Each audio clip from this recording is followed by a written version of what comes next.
El otro día pensaba que la frase "hemos perdido el norte" podría interpretarse tanto en sentido metafórico como literal.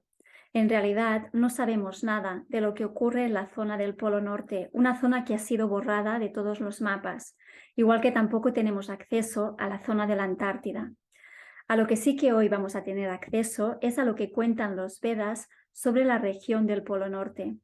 El maestro Padma Lochan nos hablará del monte Meru, esa región que representa la morada del dios Brahma. También conoceremos con más profundidad la descripción de los 7 anillos de Bhumandala. Y por último, también nos hablará de la región de Jambudvipa, una zona que contiene 8 continentes. ¿En qué lugar estamos nosotros de toda esta cosmovisión védica? Es algo que hoy quizás podamos empezar a comprender mejor.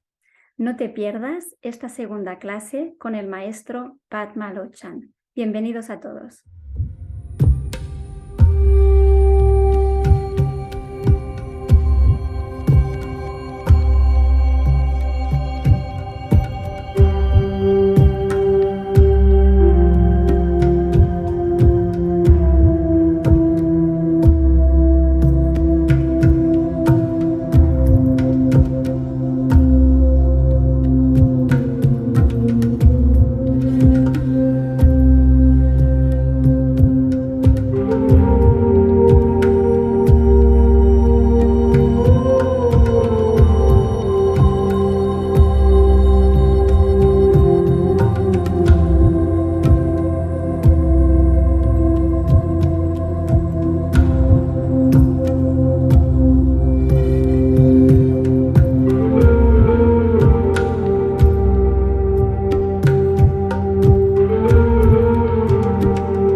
Hola Padma, bienvenido. ¿Qué tal estás?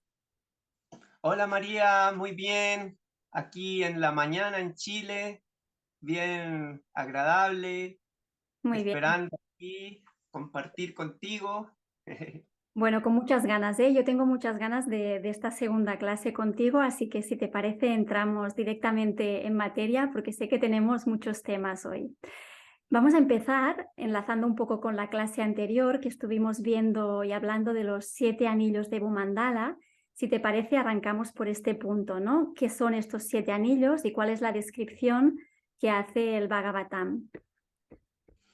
Bien, bueno, darle un cordial saludo a todas las personas que nos están escuchando el día de hoy. Muy agradecidos por estar acá en el canal.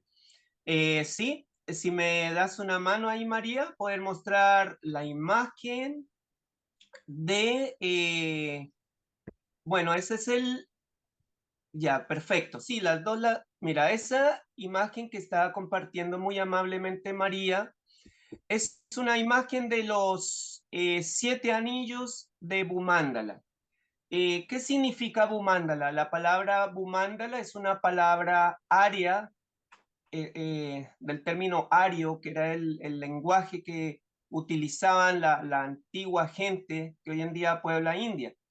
En sánscrito era el lenguaje, como se escribe también el sánscrito. En sánscrito, Bu se refiere a la tierra y mandala a la forma armónica en forma de anillos. Entonces, Bu mandala nos representa en el centro. Vemos allí una columna, no sé si lo puedes agrandar un poquitín más esa imagen como para que las personas lo puedan observar un poco más de cerca. En el centro está una pequeña columna, tú la ves, es el monte Meru, en el centro amarillo.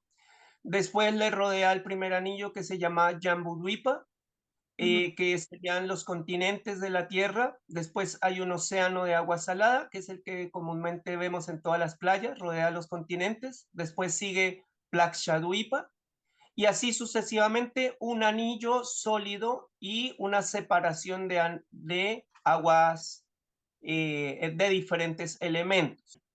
Bueno, ahí podemos volver a la imagen del mapa Gleason. ¿Por qué quiero mostrar la imagen del mapa Gleason? Porque sé que hay muchas personas que van a estar en tu canal, no necesariamente todo el mundo es terraplanista, entonces las personas van a decir, primero que todo, ya la idea de explicar de que la Tierra podría tener una otra forma, ya para muchos es algo descabellado, no tiene lógica, pero para aquellas mentes que están abiertas, entonces esto podría ser real. ¿En qué sentido? En que la Tierra esfera que nos han mostrado toda la vida también se puede expresar en un plano. Esta es una proyección azimutal, se conoce como el mapa Gleason. Entonces ves lo mismo que está en el globo, en el centro, digamos que arriba de la pelota nos ponen el polo norte y abajo el polo sur. Esa pelota tú la aplastas y te va a quedar así como esta imagen. Esta es una imagen aérea, o sea, en este momento estamos mirando la Tierra desde arriba, ¿ya? El polo norte te va a quedar en el centro, el polo sur te va a quedar afuera, en la periferia, y los continentes te van a quedar distribuidos alrededor de este polo norte, como está muy bien ahí señalizando con el cursor María.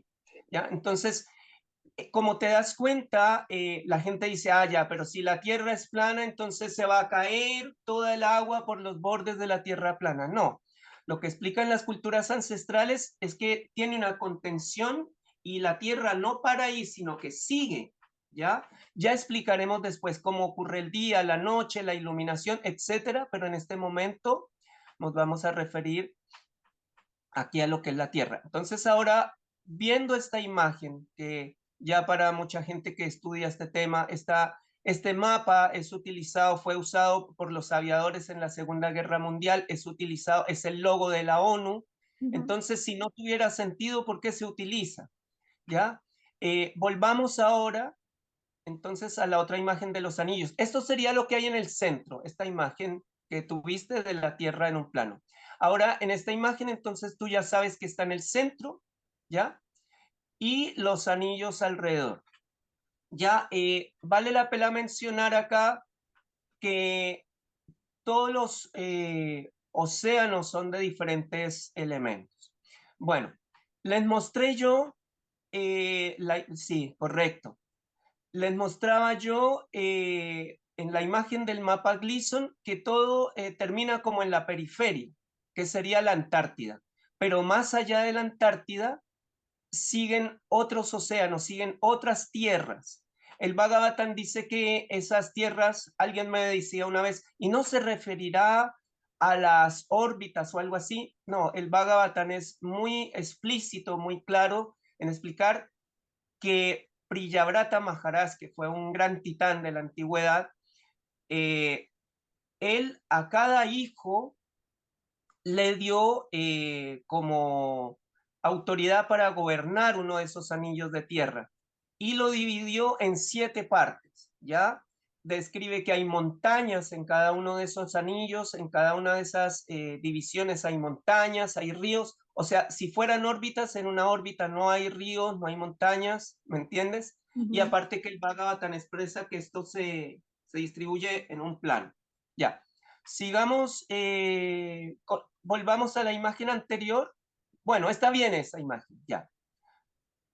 Bueno, en esa imagen que vemos, cada anillo es hecho la parte líquida de un elemento diferente. Entonces volvemos a la imagen que tú me mostraste, la última, donde está exactamente. Entonces, bueno, está en inglés, pero no es muy difícil de traducir. Entonces, hay la parte de abajo de la lista y a la derecha es Jambudvipa, que vendría a ser la parte donde está la Tierra, ¿ya? Eso está rodeado, si vas de ahí para arriba, por un océano de agua salada, ¿ya? Después sigue Plakshadvipa, otro anillo que rodea más allá de la Antártida, y ahí existen montañas, ríos, otras civilizaciones, otros continentes, y está rodeado ya no por un océano de agua salada, sino por un océano de agua dulce. ¿no? Entonces uno siempre dice, pero ¿cómo? Si hay un océano acá de agua salada. Bueno, así como existe vida acá en base a un agua salada, también puede existir vida en base a un líquido más dulce. Luego sigue más allá otro anillo, siguen otros océanos. Hay un océano que tiene un pH como el licor, ¿no? Después sigue otro anillo de tierra y sigue otro océano, un océano de gui, y así va cambiando de diferentes elementos.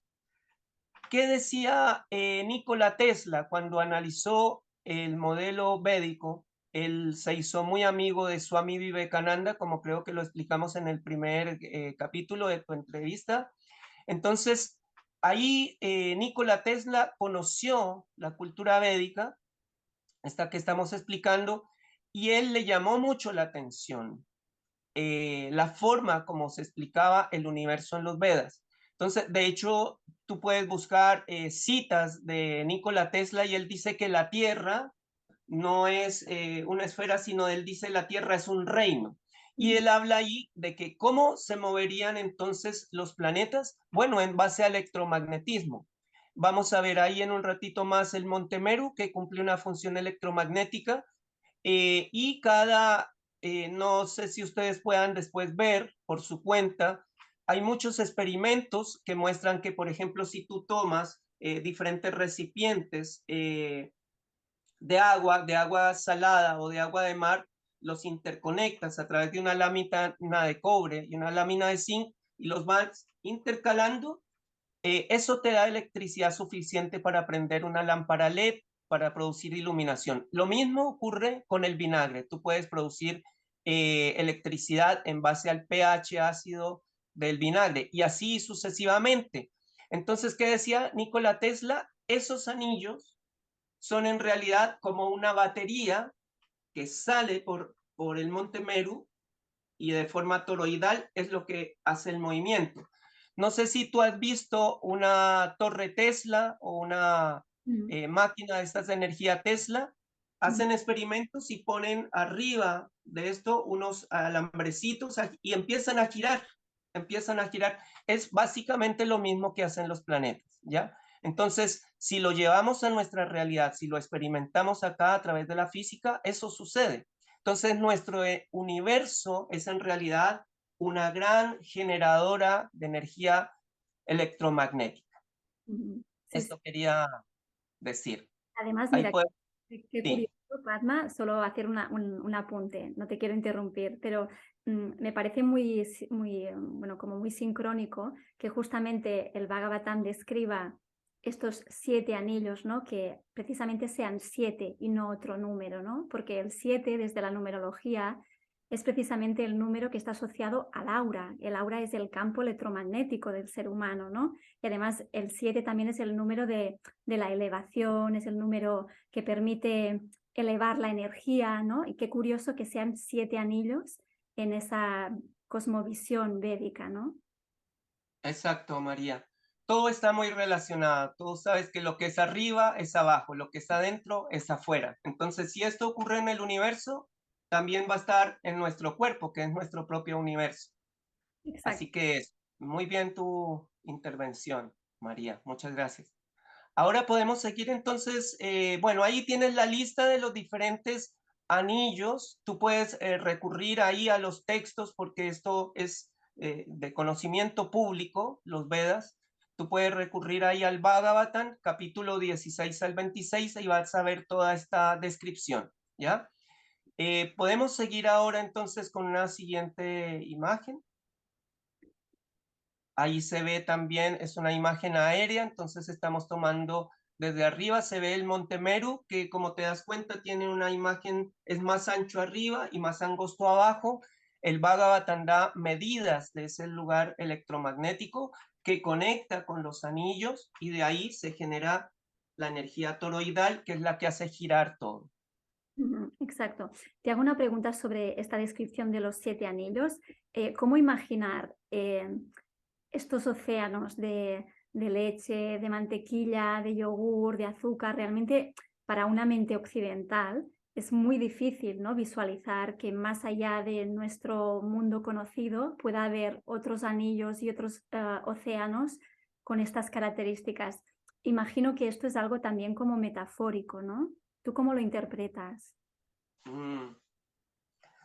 Mira, cuando una persona nos explican desde la escuela básica que a los 100 grados de temperatura mueren todas las bacterias, todos los bichos, todo eso, pero cuando nos damos cuenta, y yo he constatado eso, en lugares donde sale agua volcánica, excede los 400 grados de temperatura, 300 grados, ¿no? No es como en las aguas termales, donde ya es una vertiente que no está tan caliente, pero donde sale, y ahí viven bichitos. O sea, entonces la ciencia ha quedado sorprendida, pero ¿cómo pueden vivir ahí si es una gran temperatura? Claro, porque uno juzga en base a que nosotros cuánto resistimos de temperatura, ¿no? Ya con 30 y tanto grados de temperatura ya nos estamos volviendo locos, entonces ¿cómo podríamos resistir 400 grados? Pero eso somos nosotros, pero por nuestra naturaleza, pero hay otras entidades, otras criaturas que son adaptadas a otros medios, ¿ya? Es como alguien dice, no, en el sol solamente hay vida en la Tierra, y entonces las búsquedas en el universo de vida es lugares donde hay agua, porque es lo que predomina acá, porque nuestro cuerpo es un 80 y tanto por ciento de agua, entonces debe haber vida donde haya agua, y por eso buscan agua en Marte y buscan, ya. Pero ¿qué pasa? Que hay entidades, criaturas, que su elemento principal no es el agua. Digamos que nacimos en el sol, entonces ¿cuál sería el elemento principal? Sería el fuego, nuestro cuerpo estaría formado por fuego. Y ellos también, los del planeta Sol, entonces dicen, no debe existir vida, busquemos otro lugar donde haya fuego. De manera similar, entonces nosotros, como tú decías, ¿será que es algo metafórico, que hayan océanos de leche? Bueno, yo te puedo dar descripciones y narraciones donde se explica, por ejemplo, el batido del océano de leche, donde de ahí surgió, por ejemplo, el conocimiento de la Ayurveda, entonces donde es una historia maravillosa, donde se batió un océano, y era un océano de leche. Entonces, no es que es algo metafórico o algo así, no, lo que pasa que nosotros, eso es algo característico dentro de la psicología del ser humano, pensamos que todo se da en base a lo que nos rodea, a los elementos que nos rodean. De hecho, por ejemplo, alguien de Sudamérica como nosotros dice, todo tiene que ser como Sudamérica, entonces todo tiene que ser aquí, allá, o el europeo dice, no, todo tiene que ser como en Europa. Y entonces vienen acá y encuentran un poco más de desorden, de caos, o dicen, no, pero no significa que no haya vida allá, simplemente son condiciones diferentes. Por ejemplo, la vida de las habitantes de los otros anillos es mucho más larga que las habitantes de la Tierra. Ellos tienen, por ejemplo, en los Vedas se habla de los ashram, de las condiciones, por ejemplo, acá en la Tierra se dan 4 órdenes que se manifiestan, la clase espiritual, la clase guerrera, ¿no? Que vendrían a ser los militares, los comerciantes y los artesanos. Son como 4 naturalezas que hay. Ya, pues el Bhagavatam explica que en los otros anillos hay otras naturalezas, hay otros órdenes de diferentes naturalezas. Entonces, nos cuesta a nosotros aceptar, es como cuando nos hablaron de la tierra plana, ¿no? Entonces, no, pero ¿cómo puede ser esto? Es que esto no es posible. Pero cuando nos empezaron a mostrar de que sí se podrían producir viajes, cuando se empezó a demostrar que sí puede ocurrir iluminación, y dijimos, claro, sí puede ser, ¿cómo no me había dado cuenta? Lo mismo con los anillos, ¿por qué existen otros elementos? ¿Por qué no podría haber vida ahí? Ya. ¿No? De hecho, cada uno de estos 7 anillos representaría como un estado de consciencia diferente, ¿no? Y me imagino que este es el motivo por el cual no podemos viajar, ¿no? A los demás anillos. Exactamente. Exactamente, no podemos viajar porque todavía nuestra incapacidad para aceptar de que puede haber otras realidades, eso es lo que todavía nos tiene cautivos acá. El día que nosotros removamos esas capas y entendamos que puede haber otras realidades superiores a cómo resolvemos los conflictos acá en la Tierra, ese día vamos a poder tener acceso a otros lugares. Volviendo al tema del océano, por ejemplo, un océano que tú dices, pero ¿cómo océano de leche? Bueno, y uno cuando va a comprar el yogur, ¿qué es? ¿No? El yogur, ahí viven bacilos, viven otras criaturas, que para ellos los humanos debemos ser los seres más extraños del universo. Y para ellos, para un bacilo que vive en la leche, para él es normal. Entonces, hay mucho tipo de entidades vivientes en otras partes. Así que, bueno, eso. Bueno, pues nada, si quieres seguimos avanzando, porque ahora después de los 7 anillos creo que nos querías comentar el tema del Monte Meru, ¿no? ¿Qué es el Monte Meru, Padma? Bueno, en esta imagen que es bien clara, aquí, ¿qué es lo que tú ves ahí? Tú dices, bueno, veo una columna como de color dorado, tiene una base. Esta imagen, digamos, es basada en la descripción que nos da el Bhagavatam. El Bhagavatam en el capítulo 16 empieza a describir el Monte Meru. Dice, su base tiene una medida de 16.000 yoyanas. Ya en breve vamos a explicar a qué se refiere con una yoyana. Dice, su base mide 16.000 yoyanas y su altura es de 100.000 yoyanas, su cima mide 32.000 yoyanas, ¿ya? Entonces nos describe una forma como un cono invertido, más angosto en la base, más ancho en su cima, ¿ya? En la base de este lugar del Monte Meru, se dice que está ahí lo que sería o lo que conocemos comúnmente como el Polo Norte, ¿ya? El Polo Norte. Una región que nos imaginamos completamente llena de hielo, pero ¿a dónde hemos tenido acceso? Solamente a las orillas del Polo Norte. Algunos dicen que ya llegaron a la mitad del Polo Norte, no han llegado a la mitad del Polo Norte. Y eso lo explica muy bien el almirante Richard Evelyn Byrd. Richard Byrd explica, esa parte no ha sido explorada. Y él tiene una historia muy interesante, lo pueden ver ahí en internet, el diario de Richard Byrd, donde él describe que él llegó al interior, él describe lugares gigantes, otro tipo de vegetación, más allá de la parte de hielo. De hecho, él describe que hay una bajada y todo eso. Eso existe. Eso también lo describe otro noruego, Olaf Jansen. Entonces, todo esto ocurre al interior del Polo Norte. Entonces, esa es la base. No sé si lo puedes indicar ahí, María, te pediría el favor. La base del Monte Meru. Esa parte en sánscrito se llama Ilabrita. Ilabrita Barsha. Barsha significa región. O sea, es la región de Ilabrita, que conocemos nosotros como el Polo Norte. ¿Ya? Alrededor, ¿qué es lo que vemos? Vemos unas divisiones, son 9 divisiones. Eso ya lo vamos a explicar ahora en breve, equivale a nuestros continentes, ¿ya? ¿Qué más podemos hablar del Monte Meru? El Monte Meru, describe ahí el Bhagavatam, es una columna o una montaña, si se quiere decir, formada por oro puro. ¿Por qué oro puro? Si te pones tú a ver los componentes de un notebook, de un computador, de un celular, las partes de conexión más precisas tienen que ser en oro, en pequeñas cantidades de oro, porque es el mejor elemento conductor de electricidad.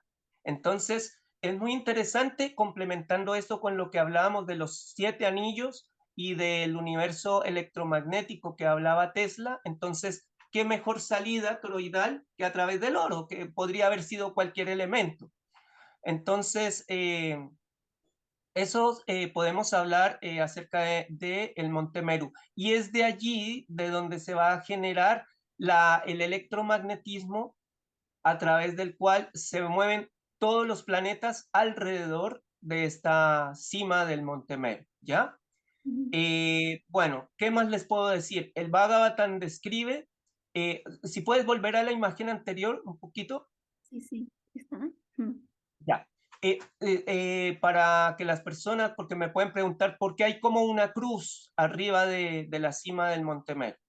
Ya, el Bhagavatam describe que, como explicamos en la primera exposición, de que el universo todo está rodeado, está dentro de un huevo cósmico que se llama Brahmanda. Se dice que alrededor, fuera de ese huevo, hay agua. Entonces, hay una historia muy interesante cuando se dice que una parte de esas fue como perforado, digamos, es una historia con un avatar de Vishnu que se perfora eso y ahí el agua externa del huevo logra ingresar y hace un recorrido por el espacio y llega finalmente a la cima del Monte Meru. Ese recorrido por el espacio de ese río, porque se forma como un río del agua que ingresa, es lo que normalmente la ciencia oficial llama la Vía Láctea, ¿sí? Se llama la Vía Láctea, pero en los Vedas es la forma Sisumara. Ese río aterriza finalmente sobre la cima del Monte Meru y se va en 4 direcciones. Bueno, ¿qué más podemos hablar acá de la cima del Monte Meru? Se dice que la cima o sea, la cima de Meru es la morada de un semidios que se llama Brahma, que es uno de los seres que ayuda acá en este universo. Bueno, de Bueno, hecho, ahí Brahma sí, también, perdona, Padma, Brahma también es dentro del hinduismo y de la Trimurti de la India, es precisamente el dios creador, ¿no? Así como Shiva es el destructor y Vishnu es el protector y el que mantiene, ¿no? Curioso, ¿no? Que el monte Meru sea precisamente la morada del dios Brahma, que precisamente es el dios creador, ¿no? El que lo crea todo. exactamente, sí. Brahma vendría a ser como el arquitecto de este mundo. De hecho, Vishnu es el que le da la inteligencia a Brahma para que él empiece a ordenar los diferentes elementos del universo. Bueno, como nos damos cuenta, entonces esa parte de abajo que ahí señala una indicación, una flecha, indica Jambu Dwipa. Dwipa se refiere a isla, ¿ya? Y Jambu es el nombre de un árbol que equivale al árbol de la pomarrosa, es un árbol que se da en muchos lugares del mundo. Entonces, de ahí esta parte de Jambudvipa toma su nombre. El Bhagavatam da las medidas de Jambudvipa y ahí en esta imagen no lo vemos, pero más adelante lo vamos a ver, es ahí donde equivale a donde están nuestros continentes. En ese momento, digamos, de la historia, cuando el Bhagavatam describe todo esto, pues no nos va a dar lujo de detalles, ¿no? Porque en ese momento todo mundo asumía que la Tierra era plana, entonces se asume y solamente da las medidas principales, pero ya lo vamos a ir desglosando y mostrando. Podemos avanzar entonces con la siguiente imagen. Vale. Yo te quería Bien, preguntar, Fatma, sí, seguramente ahora lo vas a explicar, pero tengo mucha curiosidad también para que nos cuentes si por un lado tenemos esta imagen que describe el Bhagavatam del Monte Meru, luego también está la Rupis Nigra, ¿no? ¿Qué relación hay entre la Rupis Nigra y el Monte Meru? exactamente, muy buen punto, María. Justamente esta imagen de apoyo que tenemos en este momento y que todos ustedes pueden ver. Como vimos recién en el Bhagavatam se describe que en el centro del Polo Norte hay una gran montaña, ¿no? Que se describe que es de oro. Resulta que para los cartógrafos como Gerardus Mercator, que fue una de las personas que empezó a representar los mapas de la Tierra, que de hecho hasta el día de hoy se utilizan, el mapa oficial es el mapa de Gerardus Mercator, ¿no? Entonces, la ubicación de todas las cosas. Ya en los mapas que Gerardus Mercator empezó a representar, él siempre incluía en el centro, y tal vez ahí tú lo puedes mostrar con el cursor, él representaba una montaña, gracias María, representaba una montaña que se llamaba el Rupes Nigra. Ya en otros mapas anteriores a Gerardus Mercator se incluía esta montaña. Entonces, esa montaña es muy llamativo, muy interesante, porque vendría a ser el Monte Meru, pero llamado de otra manera, porque es una montaña alta.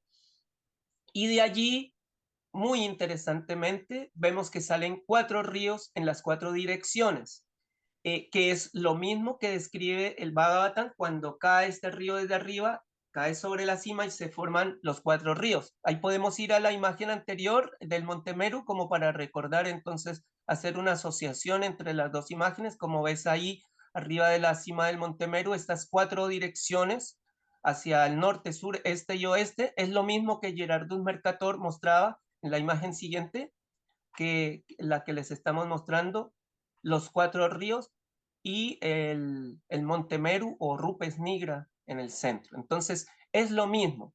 O sea, si esto no hubiera tenido una relevancia, entonces, ¿por qué Gerardus Mercator lo incluía en sus mapas? Entonces nos damos cuenta que en la Edad Media y en esos años había un conocimiento que hoy en día se nos oculta, ¿ya? Hoy en día se nos oculta ya. Después los mapas, después de Gerardus Mercator, algunos cartógrafos lo incluían, ya después se dejó de incluir. Esta imagen de los 4 ríos es, como te decía, del Polo Norte, ¿ya? O Ilabrita, como lo llaman ahí en los Vedas. Creo que tenemos otra imagen de apoyo también. Hay una imagen más cercana, ¿no? Es como un zoom, entonces te muestra ahí el Monte Meru o Rupes Nigra, dice ahí en latín Rupes Nigra et Altissima, una gran montaña altísima, ¿no? Entonces ahí ese detalle muy interesante, ¿por qué estaba incluido en los antiguos mapas? Exacto, porque estaba incluido en los antiguos mapas y porque ahora ya no está, ¿no? Porque esa Claro. zona ha desaparecido por completo, ¿no? De los mapas. Ya nadie puede ver hoy en día esa zona del Polo Norte, ¿no? Que es lo que realmente había, no tenemos ni idea. Exactamente, exactamente. Mm. De hecho, quería agregar que pueden ver, hay un investigador inglés que él muestra cuando tú entras a Google Earth, las imágenes de Google de la Tierra, en el Polo Norte hay unas partes que están borradas, o sea, no sé, es como que a propósito hubieran puesto algo, algo pasa allí, algo ocultan. Mm. Eso también es interesante. Sí, sí, sí. Y ahora vamos a seguir entonces avanzando. Aquí hay una tercera imagen de lo mismo que les hablábamos de los mapas de Gerardus Mercator y otros cartógrafos, donde ahí este es un detalle del Polo Norte, ¿no? Entonces, Polo Ártico dice arriba, ¿no? Entonces ahí nos muestra, se alcanza a ver el río de abajo y ya sabemos que son los 4 ríos en las 4 direcciones. De hecho, también es interesante porque los Vedas dicen que todo se origina, la cultura védica se origina en el Polo Norte. No sé si lo mencionamos en la primera clase. Hay una investigación muy interesante de la persona que inspiró a Mahatma Gandhi, que se llama Bal Gangadhar Tilak, o tú lo puedes buscar en internet como BG Tilak, y él tiene un libro muy interesante del origen de los Vedas en el Ártico. Entonces, él habla de que los primeros habitantes llegaron al Polo Norte. De hecho, en el Rig Veda dice, ellos llegaron a la región donde hay 6 meses de día y 6 meses de noche. Eso solamente ocurre ahí.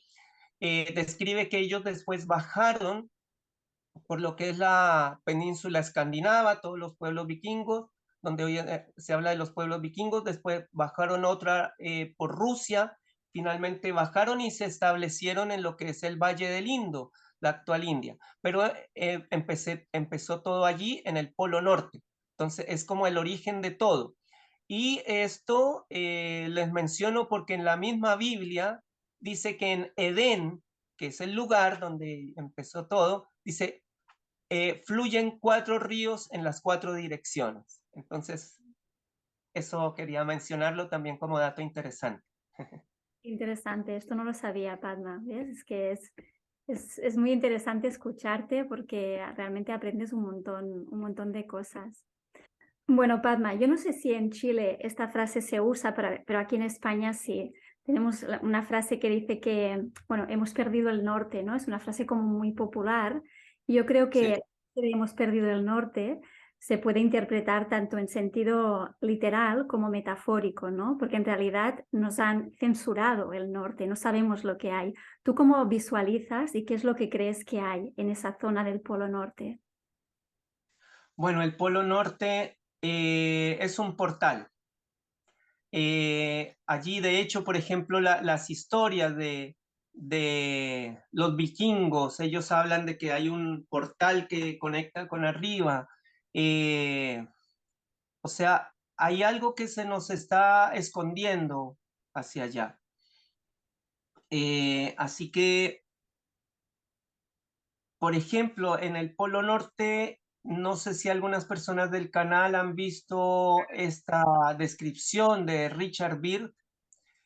Él describe, él llena su avión de combustible, lo carga para poder viajar y llegan, avanzan demasiado hacia el interior del Polo Norte.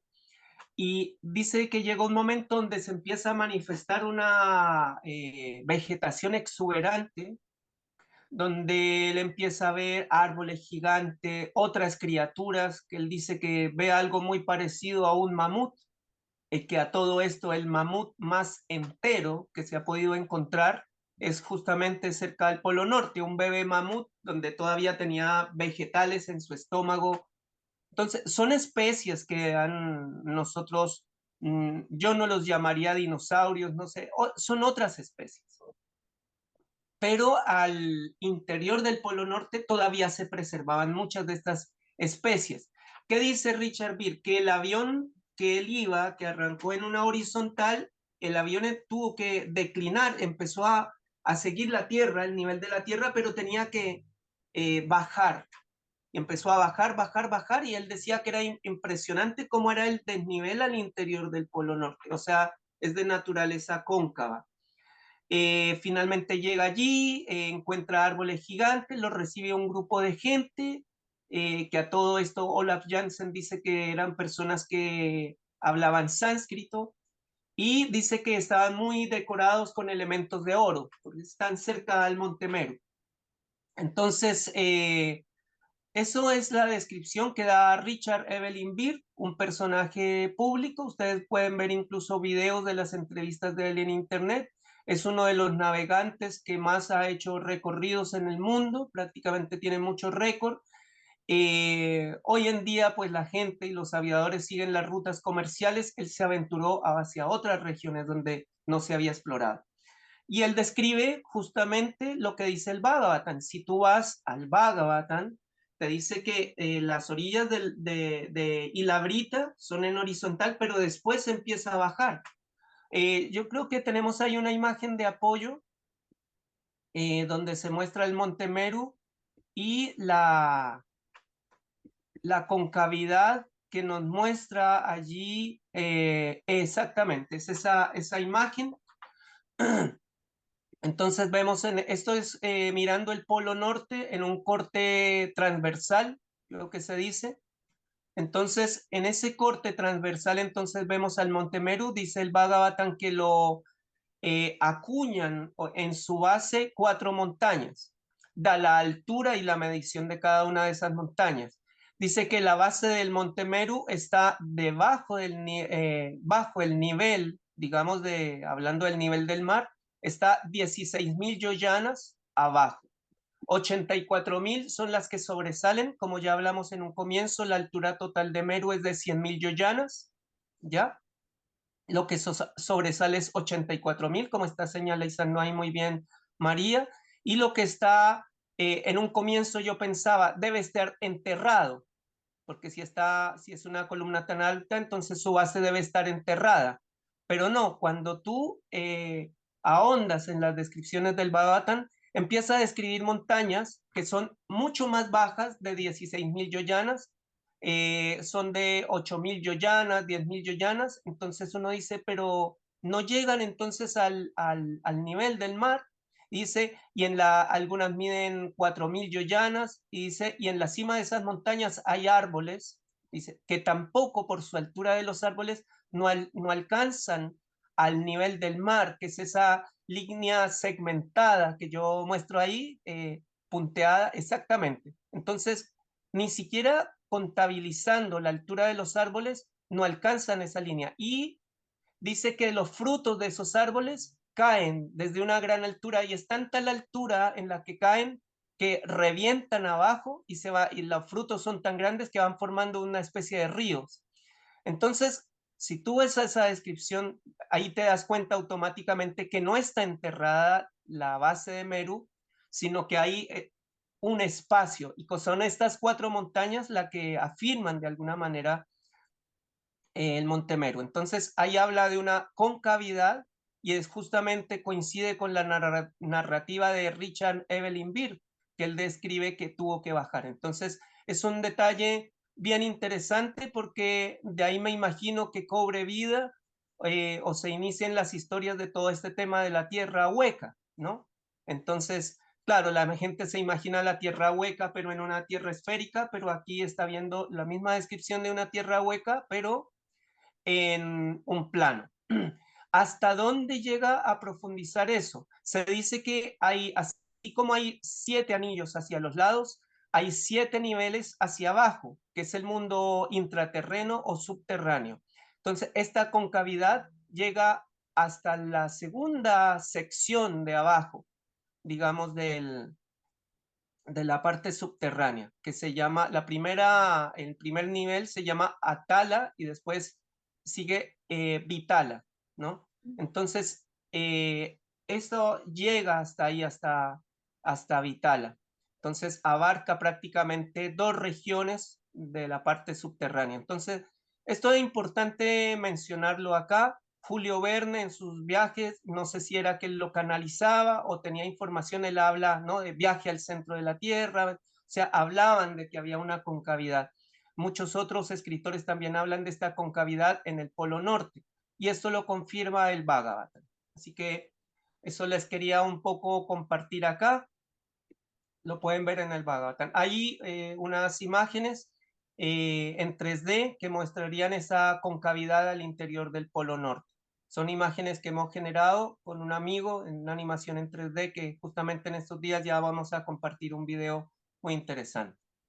Ahí podemos seguir avanzando.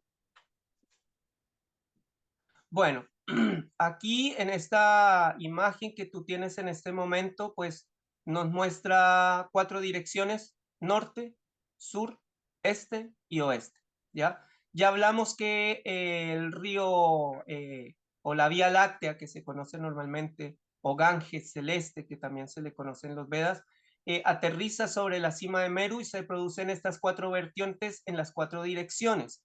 El Bhagavatam va describiendo qué regiones atraviesa cada río. Y hacia el sur, dice, desemboca, dice, de la cima del Monte Meru cae y desemboca en el océano de agua salada por el sur, ¿no? Esa parte se llama Alacananda.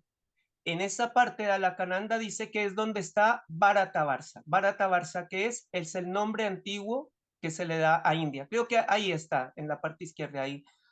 Ahí ustedes le pueden agrandar un poquito la imagen cuando estén viendo el video. Entonces ahí equivale a lo que es la región donde está India.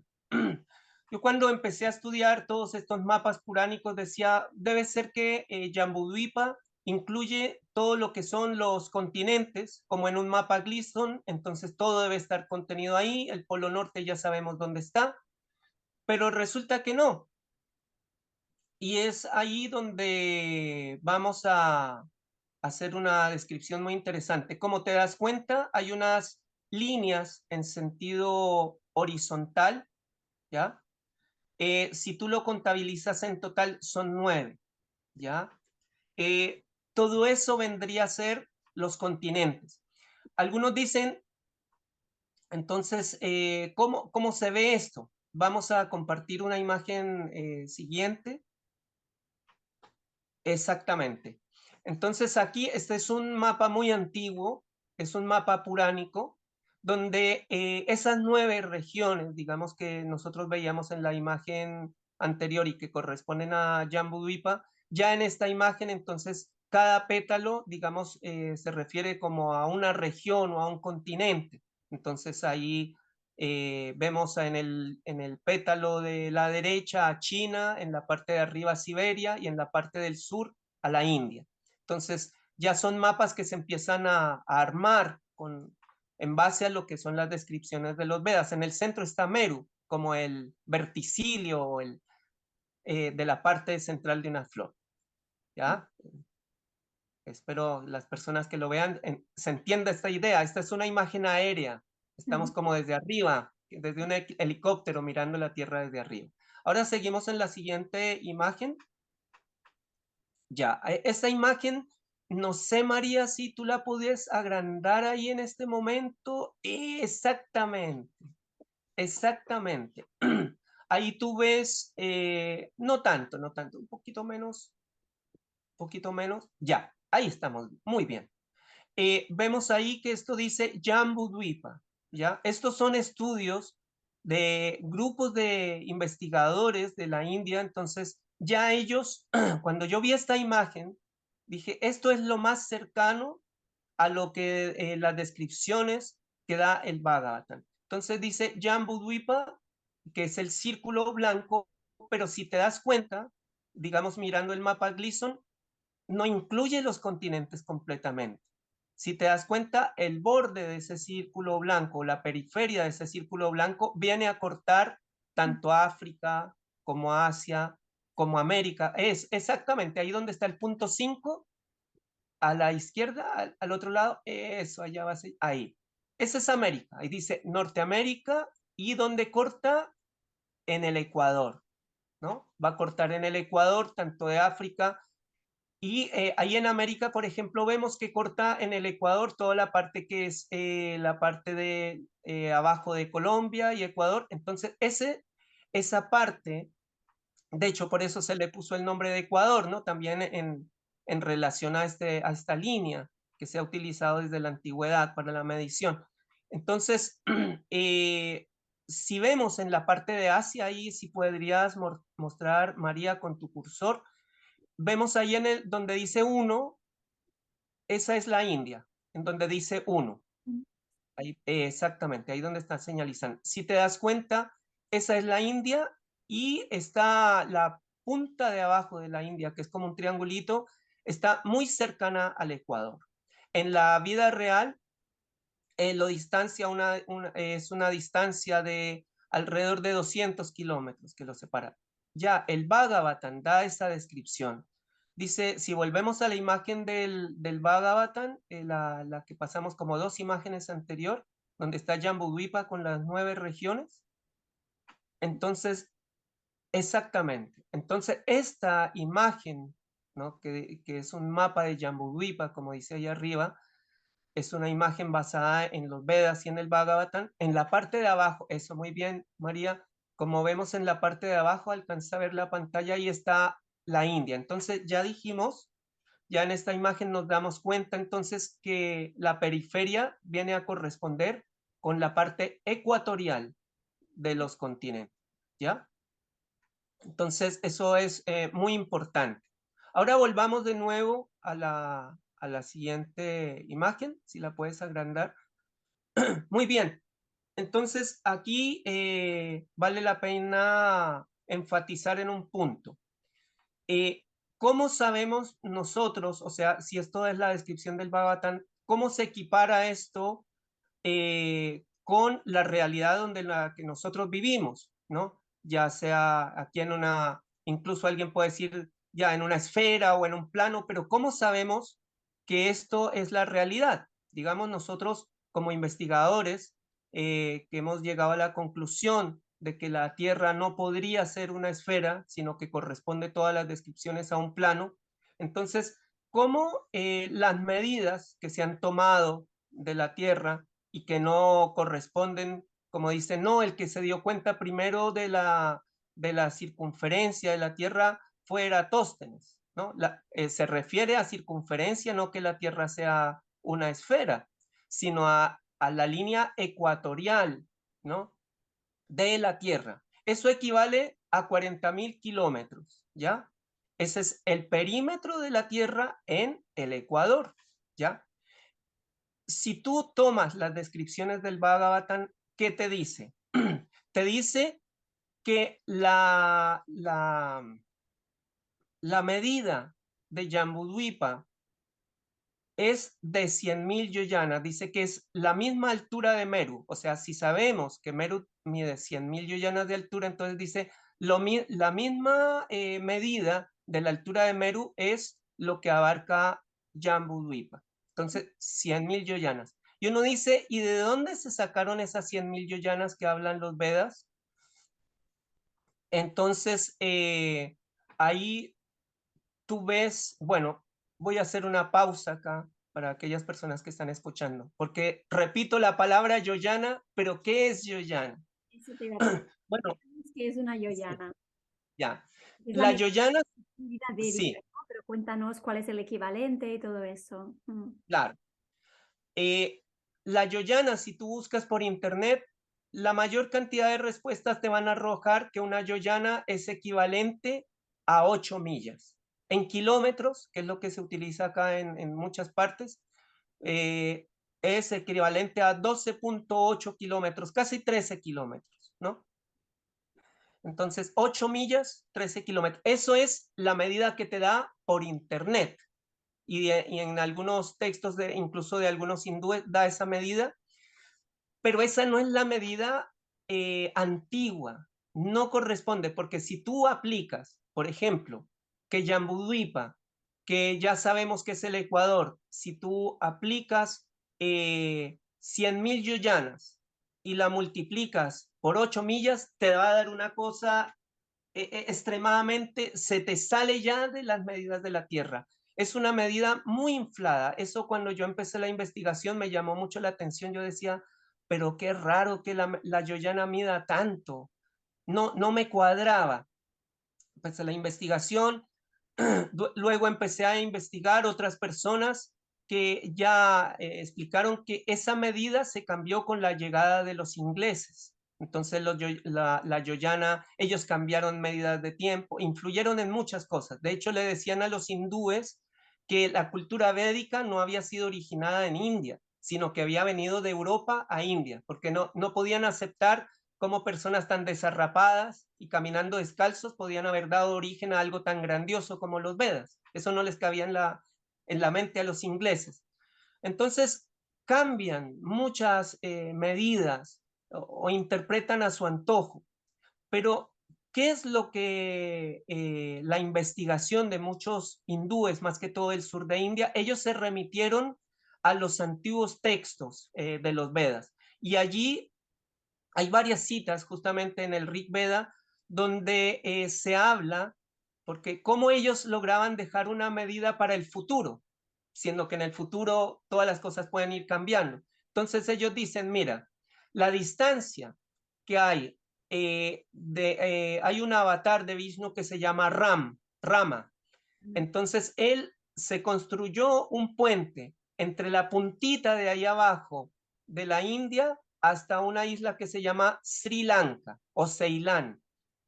Ya se construyó un puente. Ese puente mide 100 yoyanas. Y si quieres lo puedes anotar por ahí. Eso dice el Ramayana, eso dicen varias citas de los Vedas, de los Puranas. Eso mide 100 yoyanas. Entonces, ¿qué es lo que la gente, o sea, la operación o la lógica te dice? Ya, pues si son 100 yoyanas, entonces tú mides la distancia actual que hay de la parte de abajo de India hasta esa isla. Entonces, si son 40 kilómetros, entonces se divide por 100. Entonces ya sabemos que son 4 kilómetros, el equivalente a una yoyana.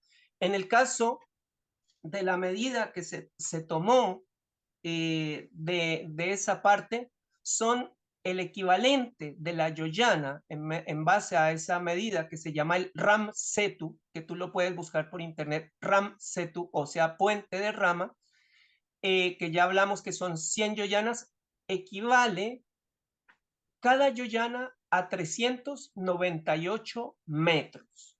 398 metros, eso es lo que equivale una yoyana viéndolo desde el punto de vista de los Vedas, ya sin la influencia de los ingleses, entonces tú lo puedes anotar ahí, 398 metros. Eso es lo que equivale una yoyana. Si tú vas ahí por internet y accedes, ¿qué es el significado de yoyana? Normalmente te va a direccionar al, al diccionario más antiguo de India, que es el Amara Cocha. Y en el Amara Cocha dice que una yoyana es el equivalente a lo que se demora el sonido de una persona en avanzar durante un segundo. Entonces, ¿cuánto recorre el sonido en un segundo? Entonces, eso equivaldría a lo que es una yoyana. Y resulta muy interesantemente que la velocidad del sonido durante un segundo es casi 400 metros. Eso es lo que tú gritas, y lo que se demora en recorrer son casi 400 metros, 390 y tanto metros. Muy coincidente con justamente la medida que dan los Puranas respecto a la yoyana. Ya, nosotros utilizamos esa medida, que es lo que confirman los Vedas, y no utilizamos la medida esta que impusieron los ingleses porque no cuadraba con la Tierra. Tomamos esta medida. ¿Qué describe el Bhagavatam? Que el radio es la medida que hay desde el centro de un círculo hasta su periferia. El radio es de 32.000 yoyanas, ¿ya? Si tú multiplicas, tú para saber el perímetro de un círculo tienes que saber el radio, lo multiplicas por pi, que es 3,14, ¿verdad? Y nos da 100.000 yoyanas. Creo que te lo compartí por ahí, la imagen de la operación matemática, eh, donde nos da, bueno, ahí está la medida de cuánto equivale una yoyana, ya, ahí está 32.000 yoyanas, que es lo que dice el Bhagavatam, que es el radio, ¿ya? O sea, del polo norte a la línea ecuatorial, que son 32.000 yoyanas, tú lo multiplicas por 3,14, te da una distancia de 100.480 yoyanas de periferia, o sea, lo que mide el círculo alrededor, ¿no? O sea, la parte ecuatorial. Ahí tenemos luego otra operación también que te compartí por ahí. Entonces, ya sabemos entonces que 100.000 yoyanas es la parte ecuatorial. Ya sabemos de dónde salió esa medida de 100.000 yoyanas. Y ahora multiplicamos 100.480 yoyanas por 398, que es el equivalente a la yoyana, y nos da una medida de 39.991 kilómetros, que es muy cercano a la medida oficial de lo que es la Tierra, que son 40.000 kilómetros en la parte ecuatorial. ¿Ya? Entonces, cuando nosotros empezamos a darnos cuenta de eso, dijimos, claro, eso es lo que está describiendo el Bhagavatam, está describiendo el círculo ecuatorial de la Tierra. Entonces, ¿cómo hace 5.000 años sabían esto? ¿Cómo, dime tú, María? Impresionante, o sea, el Bhagavatam nos está describiendo el lugar donde estamos viviendo. Qué fuerte, me parece impresionante estas medidas, ¿no? Sí, muy impresionante. Entonces, en base a esas medidas ya podemos saber entonces las distancias a los otros anillos, etcétera. Aquí tenemos una imagen del mapa Gleason. Entonces vemos ahí el trópico de Cáncer, que está en el centro, bueno, lógico, del Polo Norte. Esto es una imagen aérea. El trópico de Cáncer a 23,44 grados respecto al Ecuador. Después vemos el Ecuador, el círculo ecuatorial, y después vemos trópico de Capricornio. Entonces, es en lo que está describiendo allí la medida de Jambudvipa, entonces es el círculo ecuatorial. Entonces, muy interesante las medidas que nos va dando el Bhagavatam, y yo lo quería compartir en el día de hoy aquí con ustedes para que sepamos que un texto milenario, más de 5.000 años de antigüedad, ya describía las medidas de la Tierra.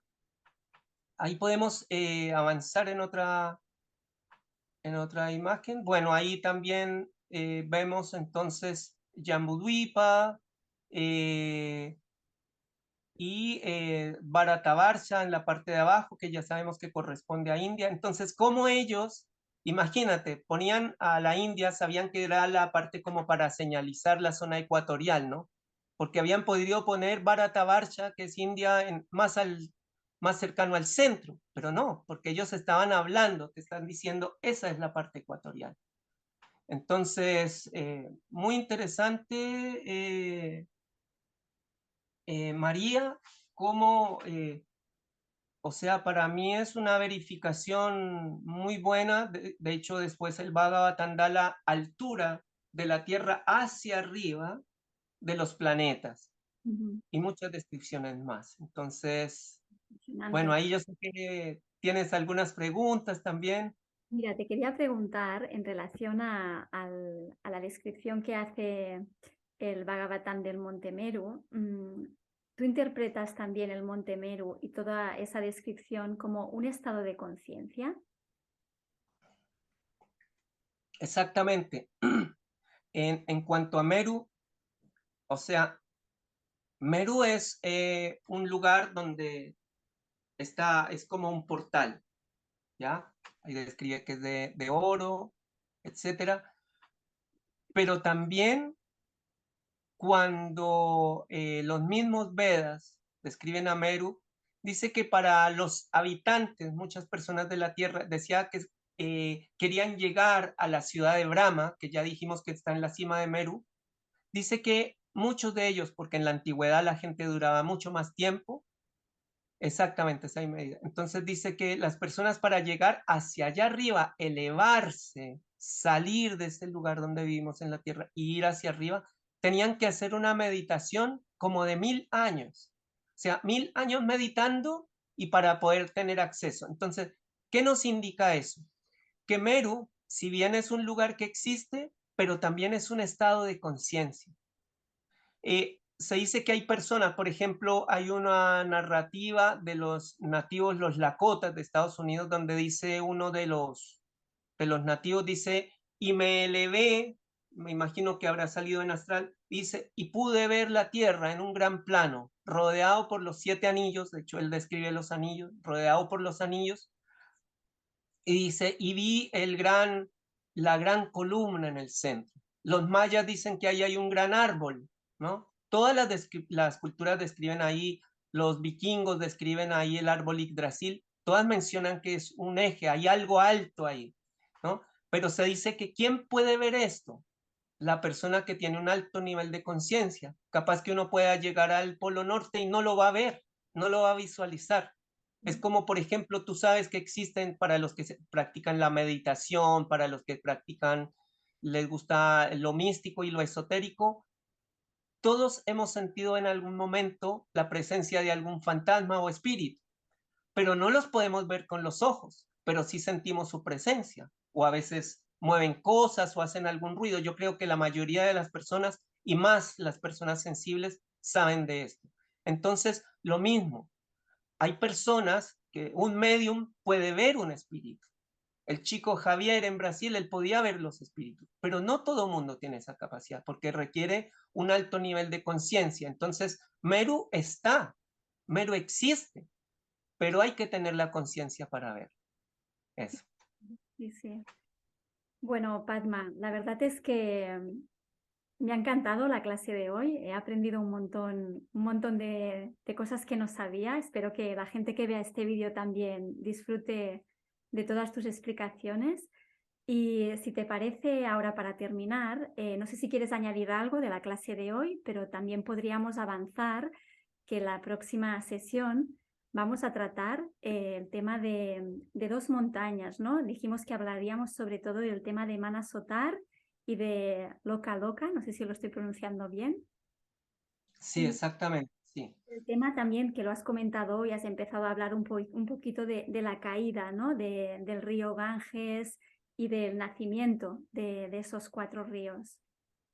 Así es, María. De eso vamos a hablar en la próxima entrevista que tú muy amablemente haces.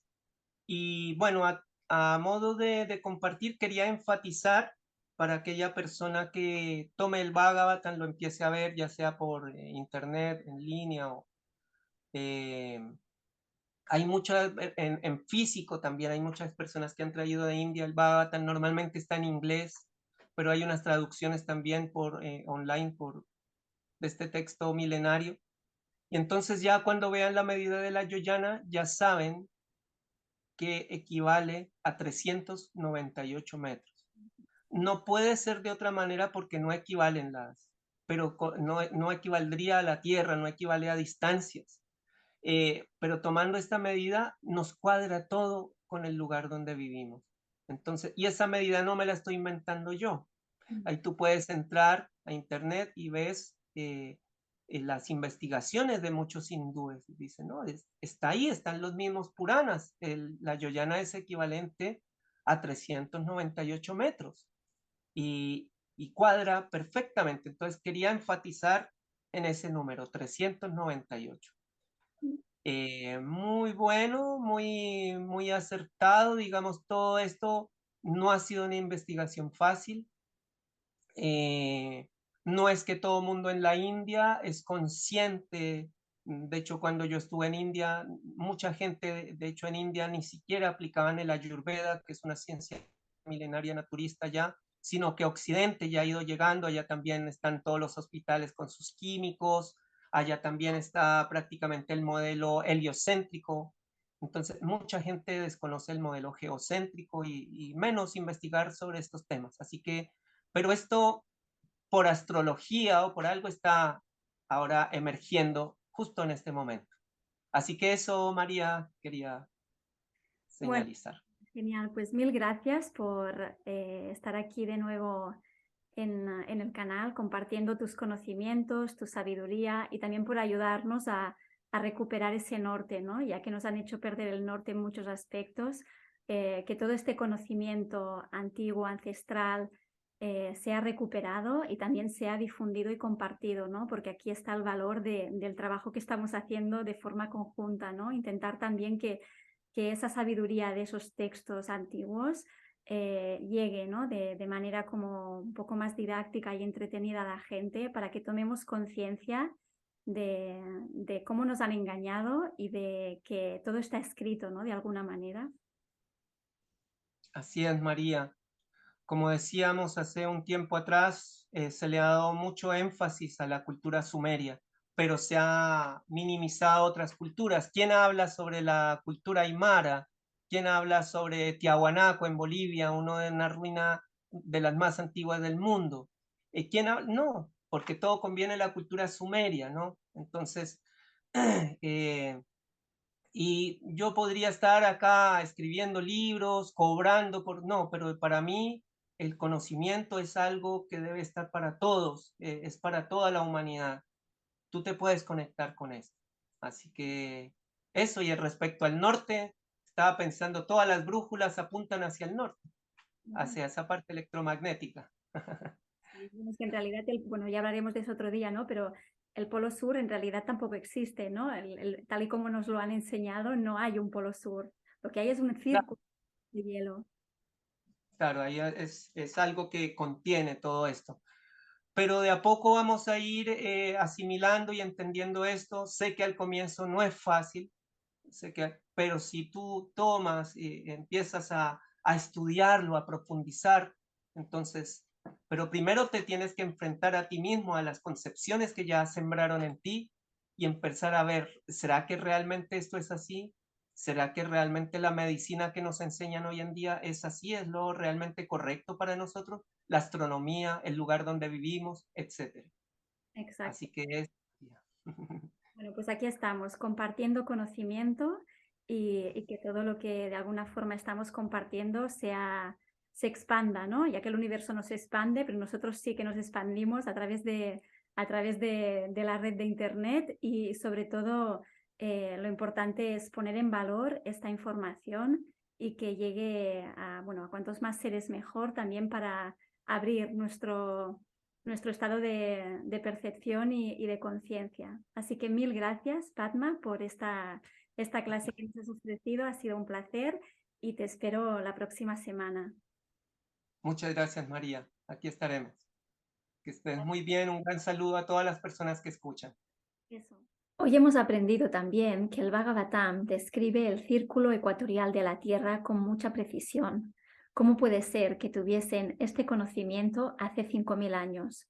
También hemos aprendido que la Yoyana no equivale a 13 kilómetros, a 8 millas, y que esta es la medida védica que seguramente dieron los ingleses en las traducciones de los primeros textos védicos que se hicieron. Según nos ha contado hoy el maestro Padma Lochan, una yoyana equivale en realidad a 398 metros y con esta medida parece ser que todo cuadra. Seguramente después de escucharle te surjan dudas, te surjan preguntas, porque a mí también me ocurre. Esta no es una investigación fácil, como nos dice Padma, y tampoco se comparte un conocimiento que sea fácil de procesar y de digerir. Así que si tú también eres de los que necesita un tiempo para procesar la información y te van surgiendo dudas y preguntas que te gustaría que fuesen respondidas, escríbenos un correo electrónico en info.cuestionando@gmail.com o directamente escribe tu duda y tu pregunta para Padma en la cajita de comentarios de cada uno de estos vídeos. Nosotros intentaremos recopilar todas las dudas y haremos una sesión específica de preguntas y respuestas con el maestro Padma. Te veo la próxima semana.